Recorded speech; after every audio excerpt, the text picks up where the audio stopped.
நைகேரியா நதி கரை மீது அமர்ந்திருந்த இரண்டு தேவதைகள் அதன் அழகைக் கண்டு ரசித்துக் கொண்டிருந்தார்கள். அப்போது அங்கு அணிலஸ் பறவை ஒன்று வந்து நீராடிக் கொண்டிருப்பதை பார்த்து வியந்தார்கள். 12 வருடத்திற்கு ஒரு முறைதான் இந்த பறவை நீராடும். அதன் அழகைக் கண்டு இருவரும் ரசித்துக் கொண்டிருந்தார்கள். அந்த சமயம் பார்த்து நீர்வீழ்ச்சி வேகம் அதிகமாக வந்ததால் அந்த பறவை திக்கி திணறியது. அதை பார்த்த ஒரு தேவதை, நான் போய் அந்த பறவையை காப்பாற்றப் போகிறேன், அந்த பாக்கியம் எனக்கே கிடைக்கட்டும் அப்படின்னு சொன்னான்.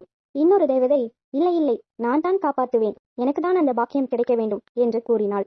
இருவரும் இப்படியே வாக்குவாதத்தில் ஈடுபட்டிருந்தார்கள். சிறிது நேரம் கழித்து அவர்கள் பக்கத்தில் கீச் கீச் என்று ஒரு குரல் கேட்டது. யார் என்று திரும்பி பார்த்தால் அந்த அணிலஸ் பறவைதான் உட்கார்ந்திருந்தது.